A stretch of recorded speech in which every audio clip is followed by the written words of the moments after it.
go for a paddle. Monday Movies on Wickham Sound 106.6 FM. Yes. Oh, by the way, thank you, Anna. Very well read. Yeah, Water on the Moon. How exciting. It is. Yeah.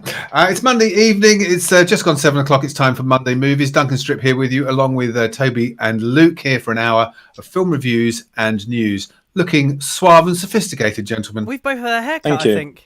Have you? I have. Oh, well, you can't. You can never tell with mine. It just always looks the same. But Toby, you have, haven't you? Not since I last got it cut. Oh, no. it's just you've just done something with it. I put a bit of spray in it. Yeah, there we go. Fascinating radio.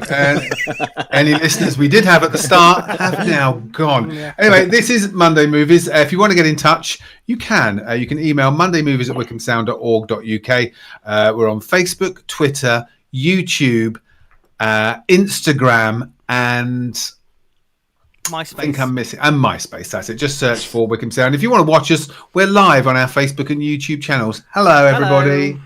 Looking fantastic. But we're going to start this week, excitingly, with a competition. Ooh. Yes. Thank you very much.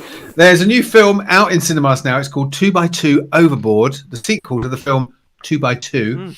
It's an animated film for kids about some misfit castaways who are adrift in a flood, and they struggle to reunite an unorthodox family and outrun a volcano and negotiate a peace deal on a creaking ark. Nice. It's better than it sounds. Trust me, it's very good. And we've got 2 goodie boxes to give away. If you go to our Facebook page, you can see the pictures of them.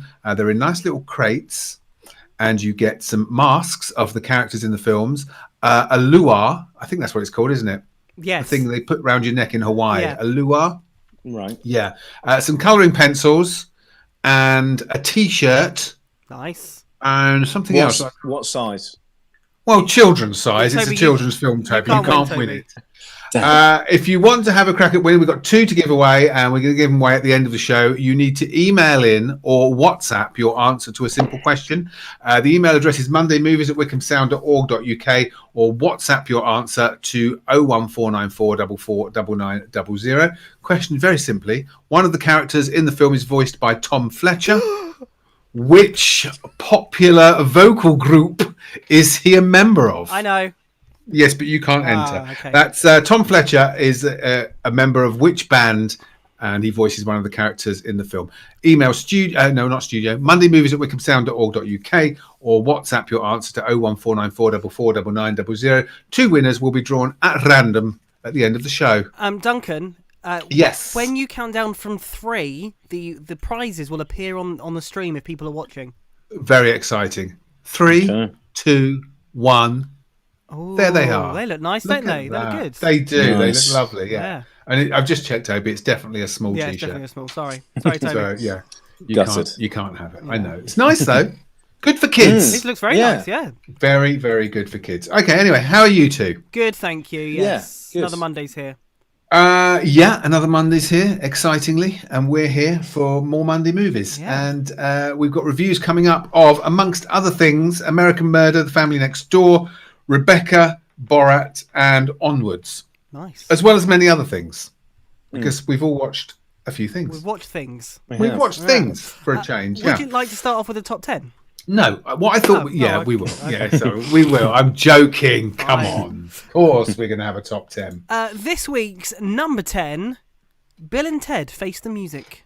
Good fun. It's a threequel to a film, so it's 25 years later. The annoying thing about the film is Keanu Reeves doesn't look like he's aged very much. So annoying for you then? Yeah, because I think he's older than me. Right, okay. And he just looks the same as he did in The Matrix, virtually. So it's very annoying. But it's good. It's good fun. It makes absolutely no sense. Bill and Ted have to save the whole of the world with a song. Nice. And they enlist their daughters and wives to help as they travel through time to do it. It's daft. It doesn't make any sense, but it's good fun. Good. Nice. This week's number 9, Onward. Mr. Luke Davis, Hi. you've seen this. I have seen a film. Onward is about 2 brothers, and one of them, who is called Ian. If you say so. I haven't seen it. We'll go so with I Ian. don't know. It's his 16th birthday. Their dad passed away when they were, before Ian was born. And it's in a world that used to be all about magic, and then technology took over, and magic sort of died. For the 16th birthday, there is a present that has been left to Ian and his brother Bailey, who's older than him, that will be open when Ian is 16, or when they're both 16. So this is obviously now.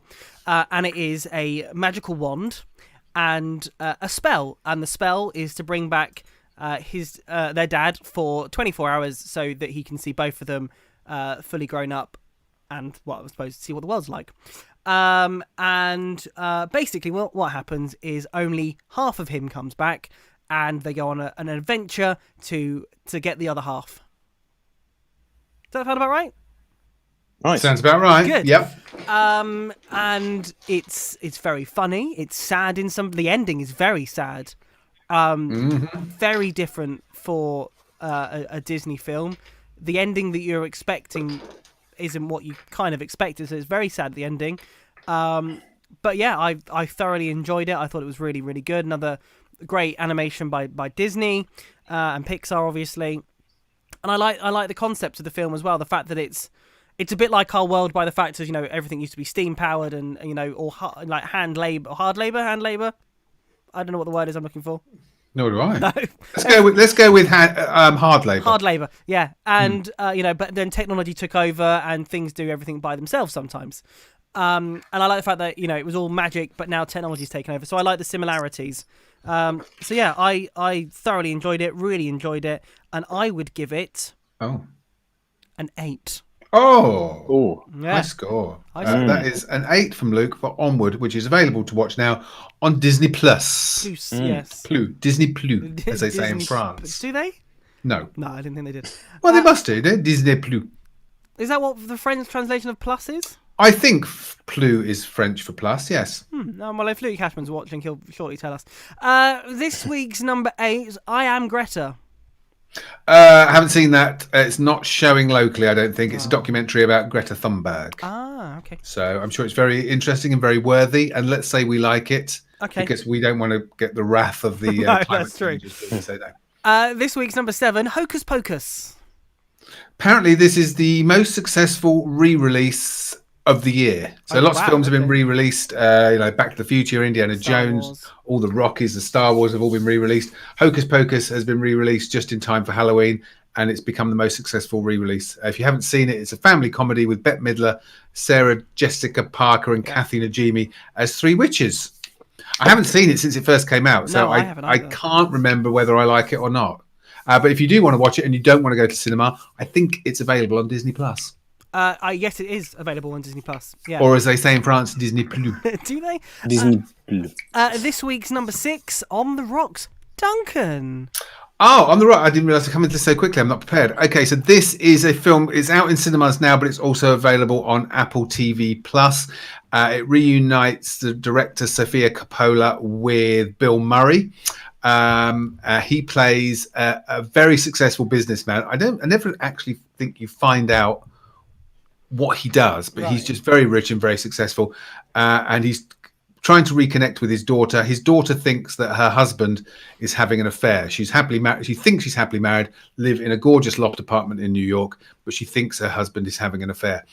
Bill Murray, as a way to reconnect with his daughter and spend more time with her, decides that they should investigate and become like private detectives and follow her husband around the city to find out he's having an affair. It's a very likable film. Bill Murray is absolutely brilliant as usual. He's great. It's like a love letter to New York, and it's strange watching these new films where they're set in cities where everyone's hugging and kissing and touching and streets are crowded. Yeah. It kind of looks odd, but New York looks fantastic. It's very funny. I laughed out loud on multiple occasions. It's nice and short. It's only 90 minutes long. Yeah, it was a little treat. A little treat. Really, yeah. If you've got Apple TV Plus, it's well worth watching. It is showing at the Empire Cinema in Wickham at the moment as well. Out of 10. 8 out of 10 for 2 that 8s. one. Nice. Mm. That's very good. This week's number, what do we go up to? 7? Let's go for 7. No, we won't. 6. 5. Oh. Cats and Dogs, Paws Unite. I haven't seen it, but I... What? I think you haven't seen it. No, I haven't seen it. I predict it's awful. The first two are terrible. I can't see this one being any better. I like the fact that because the cinemas have nothing out, that IMAX on their Facebook are promoting this film. And Yeah, I you would mean, think in a normal year, they would not promote this film as their Facebook header. Yeah, I don't think you need to see Cats and Dogs on an IMAX screen, to be honest. In fact, I'm pretty sure none of it was filmed in IMAX, so... Brilliant. No. There we go. But they've got nothing to show. No, that's very true. This week's number 4, After We Collided. Which I still haven't seen. It's still doing really well. It's the One Direction fan fiction-based film about Harry Styles with Hero Fiennes Tiffin in the lead role, who is, I think he's related to Rafe Fiennes. I think. You think? You're not and sure. he played Tom Riddle in Harry Potter. Yes. Right. Yes, when he was a little kid. So, yeah, not seen it. It hasn't got a good review anywhere. I can't find a good review about it anywhere. But it's a sequel to a film called After. This one's called After We Collided. And there's another one coming out very soon. After We Collided, the end? After I don't know, the aftermath or something. Like I don't know. But yes, there's another one coming out. Who knew that One Direction fan fiction could be so popular? Who knew? I've just checked. We both gave Onwards 8. Oh, well, there we go. Look at that. Look at you with your... That was ages ago I gave it an 8, wasn't it? What did you keep them in alphabetical order, date order? How are you...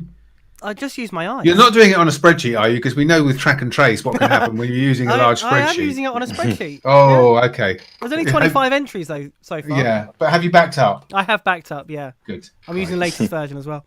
Excellent. This week's number 3, Saint Maud? Saint Maud.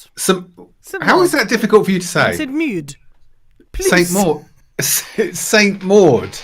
Which I need to go and watch again because I didn't particularly like it. And everyone who's seen it raves about it. It's got 5-star reviews across the board. Isn't that just normal for you, though? Well, I don't know. I can't believe I'm that out of sync that nobody is... Shut up. That nobody is disliking it. It is about a nurse in Wales. She's a palliative care nurse. Something has happened with her previous patient that is kind of hinted at the start. She goes to work for a dancer choreographer who is suffering with terminal cancer to be her palliative care nurse, and she seems to think she has been sent by either God or the devil to help this woman get to the other side. Right. I didn't find it scary. I found it dragged, even though it was less than 90 minutes long. I just didn't get it. No. And yet everybody else has. I think you need to rewatch it. I think I do, because everybody is raving about it. So, yeah. But it's Saint Maud. It's doing very well. Unless you're Duncan. Yeah. This week's number 2, Michael Ball and Alfie Boe back together. How exciting is that? Yeah.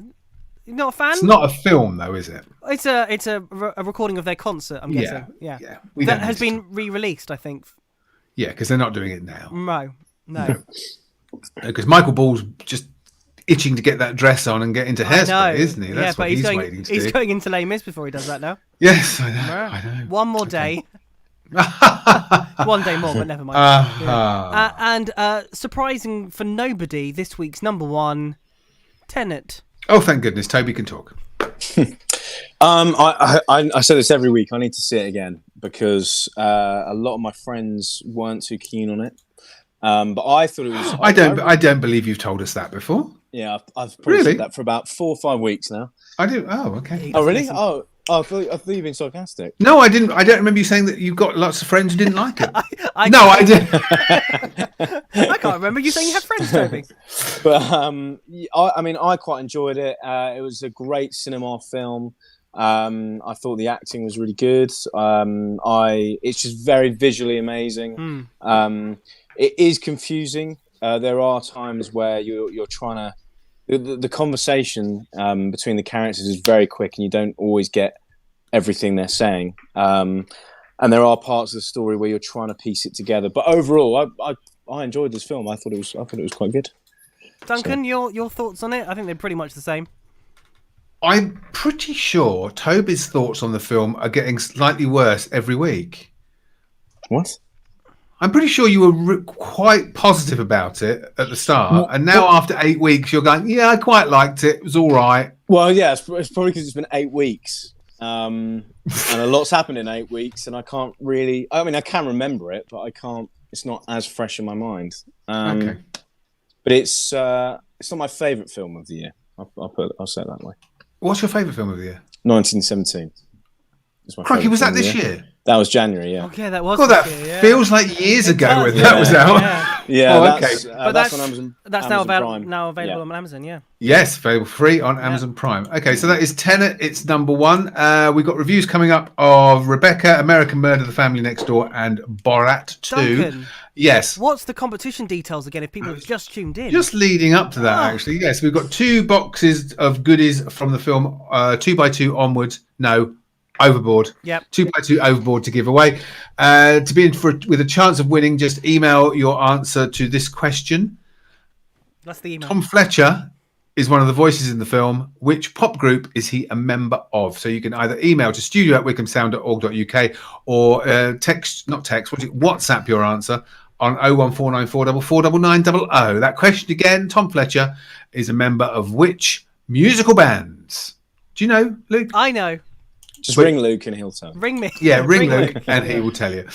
More reviews coming up in a couple of minutes. Love music, love talk, love Wickham Sound.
For Amy's musical soundtrack from 7 till 9 here on Wickham Sound. This is Wickham Sound. Sounds all right, doesn't it? Sounds very good. Soundtrack. Yeah. I mean, it's, you know, it's no Monday movies. Is that because she was just very mean to Monday movies before you went on air? Yeah, she was. Yeah. She's got no right to be. No, I know. Honestly. Welcome back to Monday Movies here on Wickham Sound 106.6 FM. That competition question again. Tom Fletcher is a member of which band for your chance to win a 2x2 Overboard goodie box? Either email your answer to mondaymovies@wickhamsound.org.uk or WhatsApp your answer to 01494449900 and we'll give them away at the end of the show. Very nice. You want to win it, don't you, Luke? I do, yes, but I can't. Not allowed. It's against the rules. This is against all the rules and regulations. Yeah. Ofcom will be on our back if we did that. They would. Some reviews then, shall we? Let's do some reviews. Let's kick off with An American Murder, The Family Next Door, which myself and Mr. Luke Davis have watched. Hi. Hi. This is a story of... it's not a story, sorry. It's a true story. It's a documentary.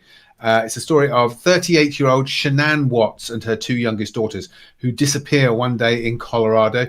Her husband, Chris, is devastated and can't work out where they are and wants to find out.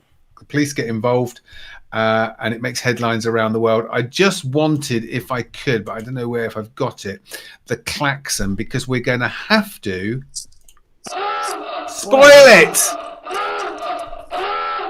There's no way of talking about this really without spoiling it. No. So if you haven't watched it, turn off for about 2 minutes while we spoil it. So sorry, Toby, we're going to spoil this for you. That's not okay. that you wouldn't watch this, Toby, because I think it would freak you out just a bit too much. Yeah.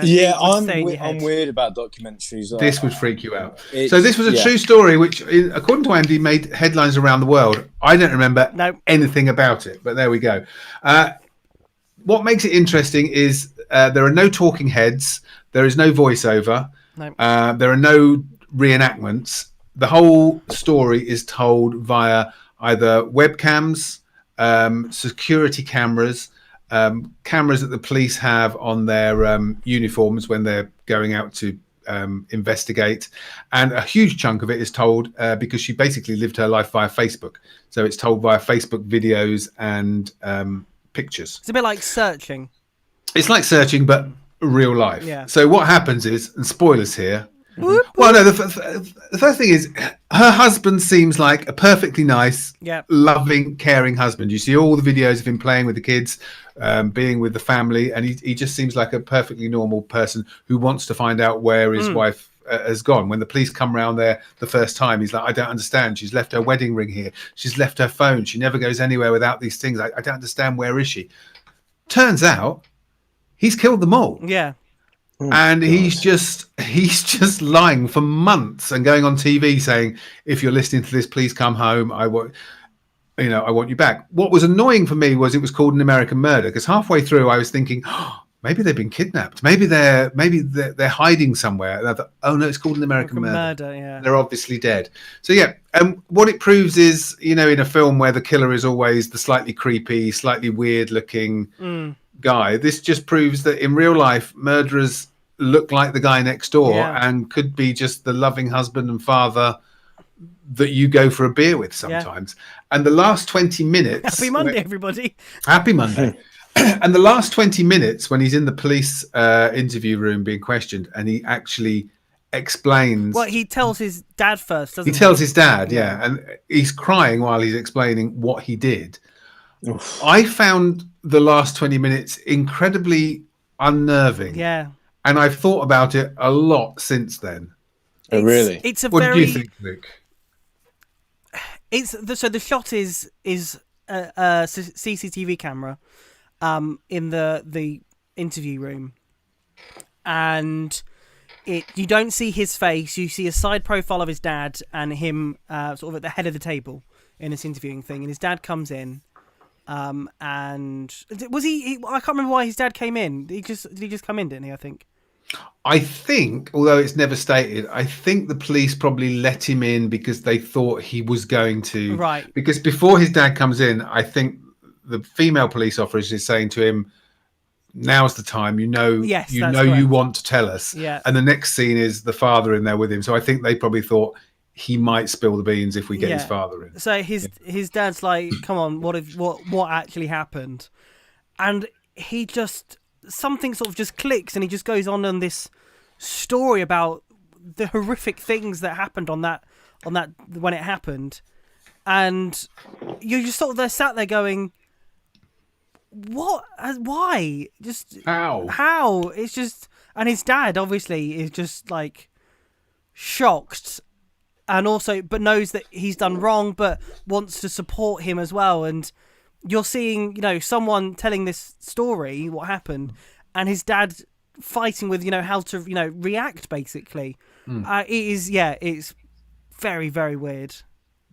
It is. It's disturbing. Even though you don't see anything. I mean, you don't see any bodies. You don't see any violent acts taking place. His describing. It's just very, very disturbing. And the other thing is, the reason he did it was so that he could go and live with his new girlfriend, his mistress. And I was like, you could have just left them. Yeah. And part of me was thinking, and this is terrible. Okay, all right, the wife you want to get rid of, but why the children? Yeah. I mean, they were 5 or 6 year old girls. I think they were younger than that. Yeah, something like that. And it's like, so the only reason he did it was so that he could go and live with his mistress. I'm like, you could have just left. Yeah. He can't be right in the head, can he? He seemed like no, but you or me doing that, and then literally standing and saying, please, if anyone knows anything, you can't be. I don't know. The mind plays weird and wonderful tricks on when it's pushed into these situations. I think one of the police officers said something along those lines. They've had it before when things like this have happened, and they haven't dragged on for months, but for the first couple of hours, your brain kind of forgets what happens, and you have this whole cover story. And the strange thing is, right at the start, when they find out they're missing, they go to the police take him to his neighbour's house because his neighbour has got CCTV, so they can see if they can see anything. And after the husband leaves, the police are left with the neighbour, and the neighbour is saying something dodgy. He's acting really strange. And we've been watching it thinking, he's not been acting strange. Yeah. But obviously the neighbour knew him really well. And he Yeah. said, yeah, something's up. He's acting really weird. Yeah. He's done something. Yeah. So the neighbour knew, right? You know, the neighbour always does. Neighbours always Twitching know. the curtain, the Yeah. neighbour always knows. Neighbour always knows. I think that the thing with documentaries is literally the power of storytelling. Like what you said, there was no pictures or videos or anything. It was just him describing what had happened, and I think that has made an imprint on your mind more than maybe a picture would. I don't think you should watch it, Toby. No, I think definitely not, it would Toby. freak you out. I'm weird. I just We know. they stuff like that really does just sit with me and does play on my mind a lot. I don't know why, but it really does. Yeah. I think it's because I know it's true. I think it's because I know it's real. Yes. Maybe that kind of plays in my head. I don't know. It's a very short documentary as well, so it won't take you that. It's less than an hour and a half long, so worth watching. Luke, out of 10? It's a hard thing to rate, really. Yeah, I was going to say. It's the way they did it is very good, but obviously it's a horrific story. But I mean, the way that they did it, I mean, it was very well cut together. It was very well put together. So probably an 8, probably. Oh, snap. Yeah. Snap. 2 8s. 2 8s. All There the you go. 8s So, tonight. don't watch it if you're of a nervous disposition, Yeah. but if you like true crime, it's called An American Murder, The Family Next Door, and it's available on Netflix. Yes. Yes. Don't watch it, Toby. Let's talk about something cheery. Thank you. Let's talk about something else. Let's talk about Rebecca. Okay. This should be fun. Wow. Also on Netflix. So, Luke, you've watched this. Toby, you haven't. No, I have. I've seen Toby, this. which is good because Duncan during drive time went, so what have you watched? What about Rebecca? And I went, I guess. You couldn't even remember watching it. Oh, so you've both seen it. Okay, so Rebecca, Yes. this is a new version of the classic Daphne du Maurier story, previously filmed, almost famously filmed by Alfred Hitchcock, starring Laurence Olivier. It stars Lily James as, I've forgotten her name. Mr. Winter. No, that's not her name. That's when she gets married. Oh. I've forgotten what name. Anyway, she's playing a lady's companion who are in the south of France, and she's looking after a lady when she bumps into Armie Hammer as Maxim de Winter. He is there after he's lost his wife. They meet, they become friendly, they fall in love, they get married, and he takes her back to England to live in his country mansion by the sea called Mandalay, which is being looked after by Kristen Scott Thomas's Mrs. Danvers. Now, Mrs. Danvers doesn't like a newcomer because she liked the first Mrs. de Winter, who was called Rebecca. So Lily James spends the time trying not to get on Mrs. Danvers' nerves and trying to work out exactly what happened to Rebecca and why she's held in such high esteem by Mrs. Danvers. Correct? Yes. I'm going to have to start with Toby because I think I know what Luke's going to say. Toby. Firstly, before you say it, can I just say what's really odd, and we'll talk about him later, is that it's directed by Ben Wheatley, who made Sightseers, High Rise, Kill List. So he's famous for making low-budget, grimy British horror thrillers. So this is a huge step up for him because it's a budget that he's never worked with before, huge stars, and not a genre that he's used to. And he was announced recently he's doing Meg Don't 2. spoil the film news, Toby. It's where do I start? It's so it's got a few people out of Downton Abbey in it, and it's got a few and it's got the guy out of Mr. Selfridge in it. And it, I think the storyline is it's good, although I kind of saw it coming. Well, not the end, but without ruining it. But it was there's a. Are we doing spoilers or not? No, okay. Try not to for this one. Okay. So the woman, she's looking after a sick woman at the beginning, and when she meets this gentleman, and she's starting to run off with him, the woman that she's looking after says, like, he's not going to love you, and you're not right for each other, kind of thing. And I just had a feeling, even I didn't like her as a character, the woman saying this, because she wasn't very nice. I knew that there was some truth in that, and I knew deep down that I don't want to believe her, but I think she's right, kind of thing.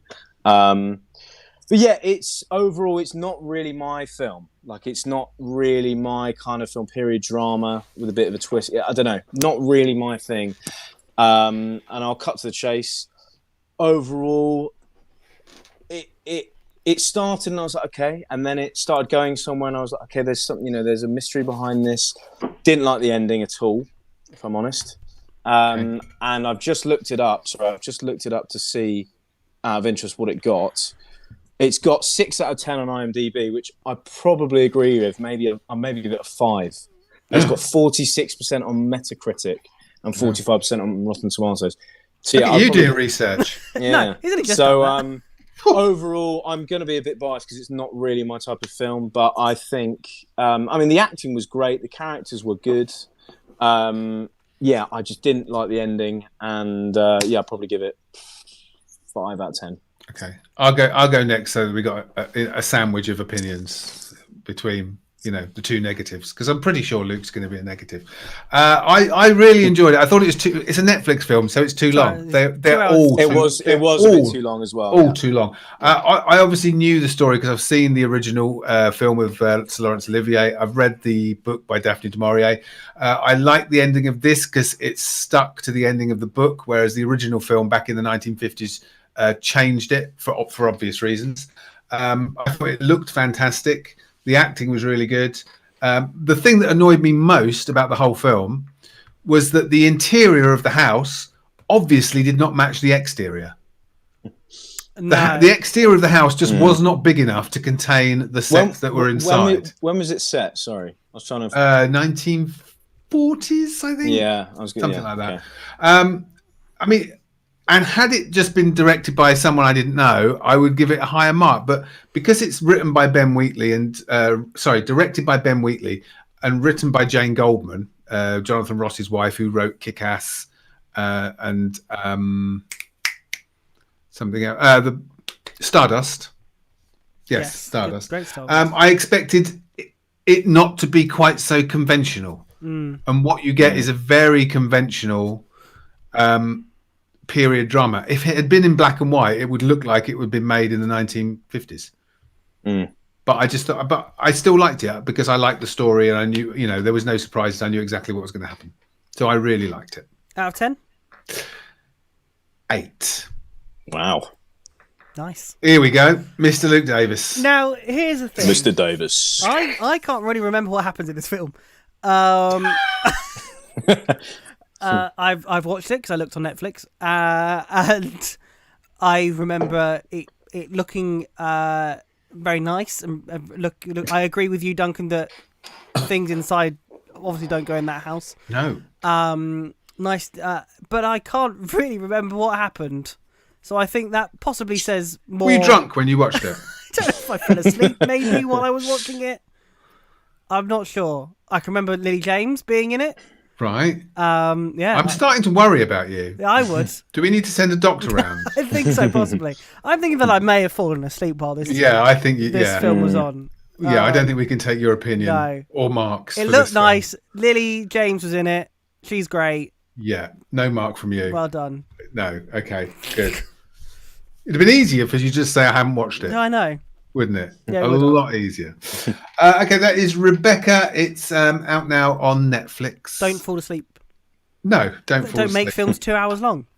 Watch it on a Sunday afternoon. It's a Sunday afternoon film. Yeah. That's Put what it on is. when Downton should be on. Yeah. Instead of Downton Abbey, put that on. Yeah. I think for that audience, sorry, I was just going to say, for that audience, I think they'll really like it. But just for me personally, it just wasn't. I don't know. Well, Downton Abbey links nicely now because Toby can tell us about season 2 of The Boys. Is that? Hang on, I haven't actually seen Downton. So, is there anyone out of Downton that's in? I see. Yeah, I'll tell you who it is after you do. You tell us what you thought about The Boys. Okay.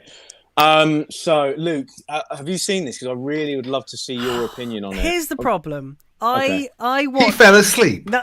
No, I watched the first couple of episodes of series 1, and I just couldn't get into it. But the problem is, I keep seeing the trailers for both 1 and 2, and going, "Oh, it looks really good." Right. Do you know what? It's funny. When I first started watching the first season, it did take me a few episodes, and I think because it's so different to anything I've ever seen, I really wasn't sure whether I liked it or not. But then once you get it and once you do get into it, you're in. Yeah.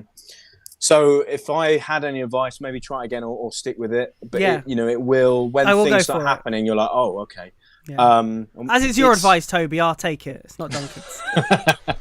But Of course. I think it's a very relevant series at the moment, just to do with society. It's all about ego and self-esteem and politics and corporate. I love. Quickly, it's a Marvel superhero film, but flipped, like turned on its head. Yeah. It's superheroes who work for this company that are run, and the public think they're superheroes. They think they're these amazing people that save the world. When actually, it's not like that at all, really. And I think the characters are amazing. I think the guy who plays Homeland, I really want to watch him in an interview because you'll see. Australian, isn't he? Is he? Wow, Yes. I didn't know. He's an amazing actor, and he's a character who loves himself so much, and it just, anyway. So the first season, really enjoyed it. Second season, I think I enjoyed it more than the first season. Wow, okay. I think it's because your character, the characters better. You must have gone through that very quickly because it's only been out not very long. Well, I watched it with my friend in a week. Wow, this okay. week, last week. Sorry, I did about 3 episodes a night or whatever, Wow. and it's it picks up where it left off, and it ties up a few loose ends. And I think the acting's amazing. There's C-bombs being dropped everywhere. Oh yeah, this comes with Literally. like graphic warnings of violence, nudity, and that's just the 1st they're episode. So violent. I mean, I'm not kidding. There's faces getting ripped off, and they're heads in half and everything. So Yeah. it is. If you're a bit squeamish, maybe not for you. But overall, without ruining it, it's left us on a cliffhanger, which me and Duncan, I'm sure, will talk about. Backstage. I haven't seen the last episode. Oh, I'm Sorry, I've I got thought you one. finished it. No, I've got one episode to go. yeah, you So, okay? yes, but I agree. I'm absolutely loving it. And the Downton Abbey connection is when Bill Butcher's mum turns up. It happens to be Mrs. Patmore, one of Right, who is, okay. if you've watched Downton Abbey, she's the cook. And one of the first words out of her mouth is the C-bomb, which I think of all the violence, gore, everything that's in it that's shocking, the sex, the violence, the gore, the thing that shocked me most was when Mrs. Patmore dropped the C-bomb. I lost it. I thought that was hilarious. Yeah. There's well, Duncan, you and me will have I'm very excited to see how you think about the last episode because a lot happens. But Good. Overall, I think it's such a great series. It really does. It's like nothing I've ever seen, and the idea of superheroes working for a corporate organization, I think, is just such a great idea. It covers a lot of topics that's going on at the moment. The acting is incredible. The characters, you hate some, you love some, and I can't binge watch stuff quickly, and I literally watched this in 4 days, I think. Wow, So, that's impressive. High praise indeed. Yeah. So high praise, and Cool. I think they've just announced season There is, 3. yeah, there's going to be a season 3. So cool. I'm very looking forward to that. But yeah, Excellent. So that's The Boys, season 1 and 2, both available now on Amazon Prime. We'll remind you of the competition in a couple of minutes. Love music. Love.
This is Wickham Sound. Nice.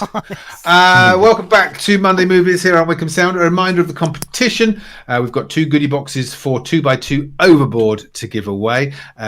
Just answer this simple question. Tom Fletcher, who voices one of the characters in the film, is a member of which band? You can email mondaymovies@wickhamsound.org.uk or WhatsApp your answer to 01494449900. Nice. Thank you very much. Nice. Nice. So we have some more film reviews and then a little bit of film news. Very quickly, let's just cross this one off the list. Hubie Halloween. This is Adam Sandler's new comedy on Netflix. He plays yes. Hubie. You were excited for this. Who lives in the... Was I? Yes. I remember... hang on. No. Was it this film? I don't think so. Absolutely not. There's another Halloween film that you were really looking forward to, and I wasn't sure about it. What was that? Halloween? No. It was a comedy. Right. Okay, we'll think about that. Moving on. Hubie Halloween. Adam Sandler plays Hubie, a character in the town of Salem, a convicted murderer in a prison nearby who killed people at Halloween, escapes, and he's in the town disguised, trying to kill people.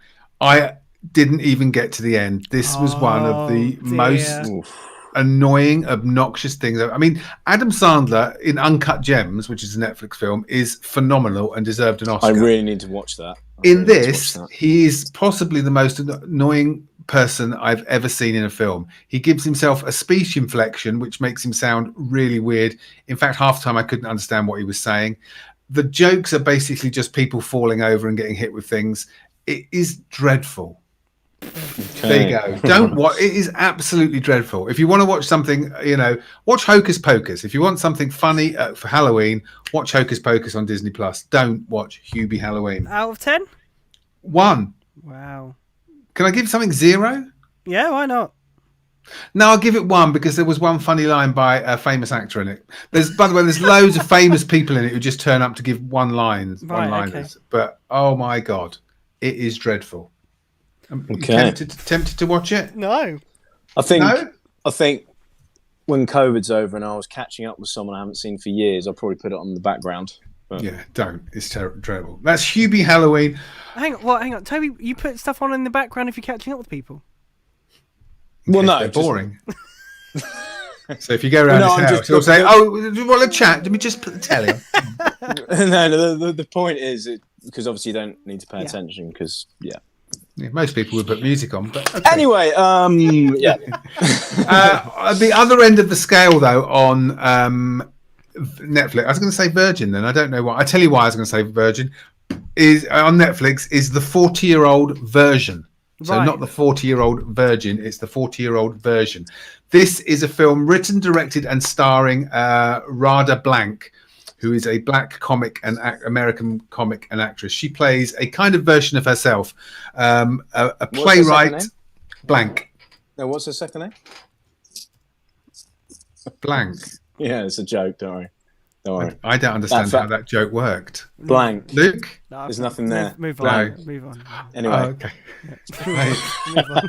That failed. Yeah. Thank goodness you write songs and not comedy.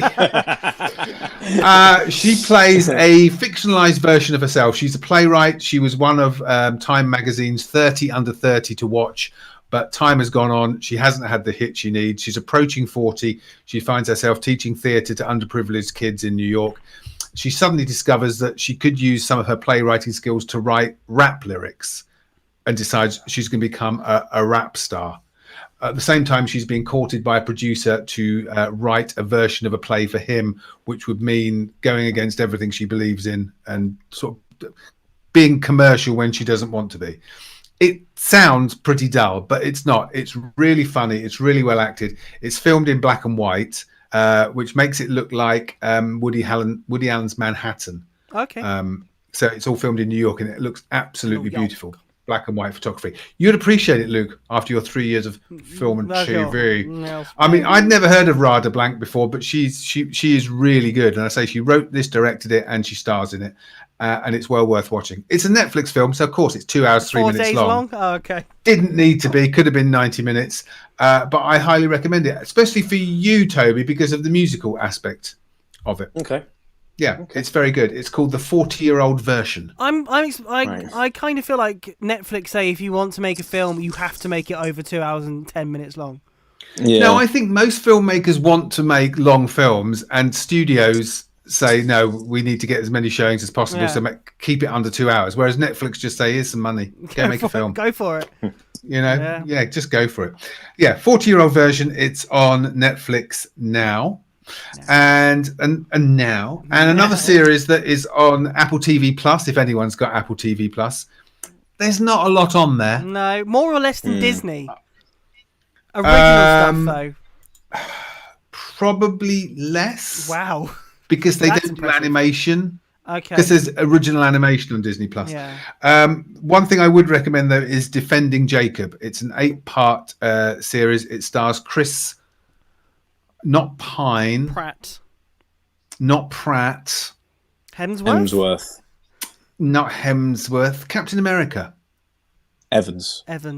Thank you. It stars Chris Evans and Michelle Dockery from Downton Abbey. And they play the parents of the titular Jacob. He's a student in a school. His dad, played by Chris Evans, is the state prosecutor. One of the kids at school is found murdered in the woods. He's given the case, and then it turns out that his son is the prime suspect in the case, and how he defends his son. I've seen the trailers for this. It's very good. It's like it's based on a novel, and you can tell because it kind of plays like a novel. It's very well made. It's all directed by the same person, Morten Helmer, I think his name is, who directed Headhunters and Trollhunter. So it looks beautiful. The acting is fantastic, and it has a very ambiguous ending, which is rather disturbing. Is it a page turner? It would be if it's a book. Yes, I was tempted to look for the book now because it was that good. It's very good. It's called Defending Jacob, and 8 episodes, all on Apple TV Plus. I've seen the trailer, and it did look very good. Yeah, it is. It's enjoyable. Good. Anything else? No, you've not watched anything else. You do, have you? So that leaves us with Borat. Yes. Borat 2, the big thing of the week. Borat subsequent movie film. Yeah. As it is called. I think it's the film that's got the most press. Yeah. Put it that way. And we've so left thanks last. for both. So thanks for both watching it. So this is the follow-up film to the 2006. The first one was. Wow. That's 14 years ago. So for the last 14 years, television journalist Borat has been in a labor camp because he brought disrespect to the Kazakhstan people. But he's taken out of the camp and instructed by the leader of the country, he has to go to America because the new president of America, Donald Trump, is making friends with all the dictators around the world except them. Right. So they want him to go over there and encourage Donald Trump to befriend the Kazakhstan president. He's going to take a monkey as a present. But when he gets to America and opens the crate that had the monkey in, he finds his daughter, or he doesn't call her his daughter, he calls her his non-male son, is stowed away in the crate, and she has eaten the monkey. So he's now stuck with his daughter in America, and he decides she would be a great present for Donald Trump. He can't get to Donald Trump, so he decides she's the present for Mike Pence. So you've got the scene that you've seen in the trailer on the news where he's carrying her over his shoulder into the convention. And it's much the same as the first one. It's Borat and his daughter. Obviously, his daughter's not in the first one, but it's him and her going around and embarrassing people, really. And the big targets there, so Mike Pence and Rudy Giuliani is the big one, because that's the one in the news where he's caught with his hand down his trousers after the interview with the daughter is finished. Because by the end of the film, his daughter has become an interviewer for an American TV station. Right. And she's interviewing Rudy Giuliani. And at the end, he's kind of touching her suggestively, lying back on the bed with his hands down his trousers, which he claims was to get rid of the microphone after the interview had finished. But if you watch it, it's obviously not. And the big targets that he hits are understandable, and they are quite funny. It's the smaller ones that don't make sense. So they hire a babysitter who's a perfectly nice black American lady to babysit this grown-up daughter. And then they make her look silly for no apparent reason. They go into a gun store to buy a gun, and they make him look silly. Yeah. They go to a doctor for an abortion, and they make the doctor look silly. And I didn't understand why they needed to do those bits. So even though it's only short, it's an hour and 40 minutes long, I think. It feels very It's not on flabby. Netflix. Okay, no, because it's Amazon. No, it's 1 hour 35 minutes, and even at that length, it feels quite flabby. I giggled a couple of times, You giggled. but I didn't laugh out loud. I remember belly laughing in the first Right. one when I saw it at the cinema. It does seem like it's been made and brought out for a reason at this Oh time. yeah, he wanted it released before the election. Yeah. Donald Trump's done himself no favors because he's actually brought attention to it, because just this week in the news he's saying that Sacha Baron Cohen is an idiot, so he's giving him free that's true, publicity. So yes, it's been brought out for a reason, but the targets are a bit too easy. The big targets are too easy, and the little targets are slightly pointless. Yeah. So all in all, a missed opportunity. I've pretty much seen reviews along the. I mean, Borat isn't my favorite film, and the second one, when I've seen the trailers, because it's been everywhere. Again, haven't not really done anything for me. And then reading the reviews, a bit like, yeah, okay, so you're kind of just making a political statement, really. Yeah. And the fact is, he can't do it anymore because everybody knows who Borat is. Yeah. So one of the first scenes is him walking down a street in New York, and people actually coming up and asking for an autograph. Yeah. So that's why the rest of the film is so it's Sacha Baron Cohen disguised as Borat, disguised as something else. Right. So most of the film isn't actually Borat; it's Borat in a costume as somebody else. Right. So yeah. You're going to ask me? Out of 10? I was trying to work out what you were going to... 5. Ooh. 5. Wow. Oh dear. That's not good. Not great. No, I was really looking forward to it. It's very disappointing. But make your own mind up. It's on Amazon Prime now. That's Borat 2. I was just seeing if... Bit of film news? Yes, sorry. You look just- like you're writing down. No, I was just seeing what other people have given it. There's IMDb have given it 7 out of 10. Other people have given it about 6. No one as bad as you yet. Josh Gad says it's the funniest thing he's seen all year. Well, is there anything else been that funny out? He needs to get out more. I was going to say, yeah, what's lots of things. Lots of other things. things? Anyway, 2 bits of film news for you. Ooh. Here we go. Ben Wheatley, who's directed Rebecca. You spoiled this already, haven't Sorry. you, Luke? For some reason, so Rebecca was a strange one for him to take because it's not in his wheelhouse. Next up, he's directing the Tomb Raider sequel, Yeah. which again is That's not something yeah. you'd expect him to directing. Careful. And after that, he's directing the Meg 2 with Jason Statham. Jason Statham. So what I mean- think has happened is he's fed up of making these small British indie films and making no money. Hollywood have offered him a shed load, Yeah. and he said, well, I might as well do it because I got to pay the bills. Yeah. So yeah, so he's making the Meg 2 after he's made Tomb Raider 2. I mean, I can't remember what you said about the Meg, but It was all right. Yeah. I'm surprised there's a 2. Yeah. Is this Jason Statham fighting a shark? Yeah. Yes. Yeah, that's the one. Giant Right, shark. okay, Yes. okay. But yeah, so that will be out probably in 2 years' time. 2045. And the final piece of film news, which is quite interesting, even though I do say so myself, the makers of Bond, apparently considered selling to a streaming platform. And they've announced For which Prime- ones as well. Yeah, for the princely sum of, I think it's $600 million. Yeah. Netflix and Amazon Prime, I think, were the contenders. I think Apple were in with a shout as okay. well. But I Yes, suppose they the were. thing is, it's difficult to know what the upside would be to any of the streaming platforms because they're not going to get that many new subscribers to warrant spending £600 million. No. So I think it's just bragging rights I think, to say we've got the Bond film. I would imagine it was announced that they were moving, and then sort of Netflix and the other companies went, "Oh, we might have a chance here. Let's get in there." And then Bond turned around and went, "We want £600 million, please." And they probably just went, "I'm all right, thank you." Yeah, it's interesting, isn't it? I mean, I'm being lazy, but I'd love that. I'd love it to go on streaming platforms. Yeah, because it would be out Of course now. you would, yes.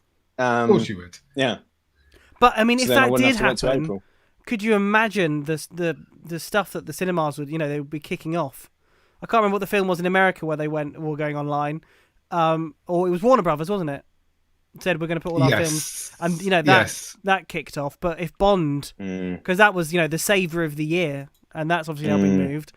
Apparently MGM have already lost $50 million by moving the film. So they've already lost $50 million because imagine all the stuff they had printed with the dates on and everything like that. So they've lost a fortune. So we'll keep you posted.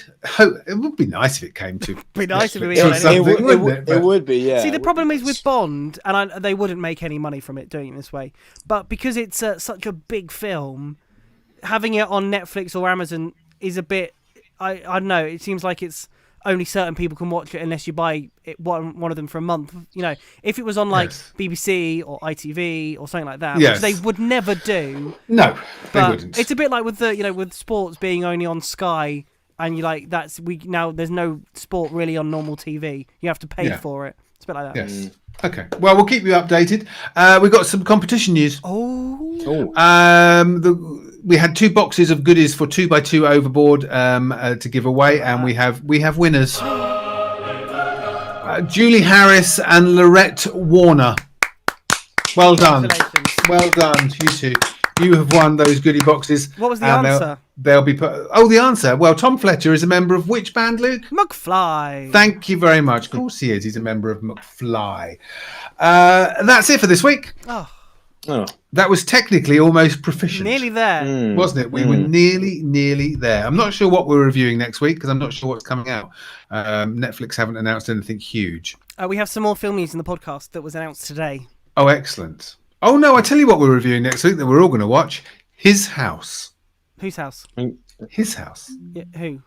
It's on Netflix from Friday. Nice. Next Monday, we are reviewing His House. Is anyone in it? Well, obviously, otherwhere it's just a blank screen. Is it in the middle of is it in the middle of the street? I believe Matt Smith is in it. Oh. Okay. So there we go. Luke and Toby, thank you very much. Thanks, Duncan. Thank you, Duncan. The podcast will be available at some point in the future. We'll be back at the same time next week, and we'll be reviewing His House, amongst other things, and keeping you update of any film news. Coming up after the break, after the news, Mr. Q will be here with his country show. Luke will be back tomorrow for Drive Time from 4. Yes. Thank you. And I'll be back on Sunday after a 2-week break for a Sunday breakfast. So look forward to seeing you then. Thank you very much for listening. We'll be back next week. Now with the time approaching 8 o'clock, it's time to go over to the Sky Newsroom for the latest national and international news headlines. This is Wickham Sound, online, on Radio Player and on 106.6 FM. National and international news on 106.6 FM. This